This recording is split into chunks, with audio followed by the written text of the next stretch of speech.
mentioned Oklahoma kind of susceptible to some turnovers. How have you seen, you've heard from Coach Womack, just kind of the embrace of that from the defensive side of the ball in general. How have you seen that just with your unit? Obviously, Zabien, you mentioned getting the first non-offensive touchdown.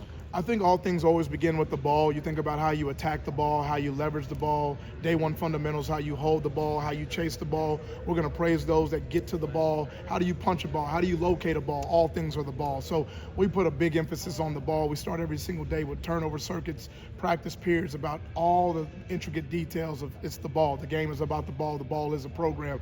And so we want to continue to see if we can put ourselves in a position to be on the plus side of that turnover margin. And you look at what wins in college football these days, it's explosive plays, it's turnover margin. Those are two big indicators of teams that when you're on the right side of those two numbers, you're going to be in the best position possible to get yourself to be in a position to win games, and we want to continue to make that true about our roster. You mentioned the turnover circuit, kind of maybe expand on how big has that been maybe for your unit to kind of instill that, and just, does that help kind of maybe where they have that competitive environment in practice to try and get those turnovers? And absolutely. I mean, we go out sometimes in practice and I'll throw out to Malachi or throw out to Damani, hey, how many are we getting today? We'll set a number for each other, and they're on a race to see who can get them first, and we'll count them up. But I think, anything you can, practice and teach and emphasize, you want to bring all those things into alignment.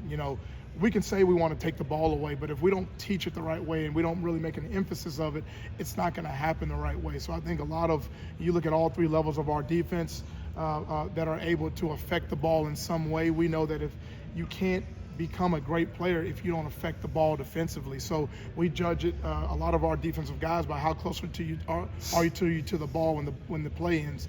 How much of an effect do you have on the ball, and then obviously operating inside the scheme and the framework of the defense to do your job inside of that. But those guys have been doing a phenomenal job. They're hungry to attack the ball, and it's something that we got to continue to make an emphasis as we go through the rest of SEC play and on forward throughout the rest of the season.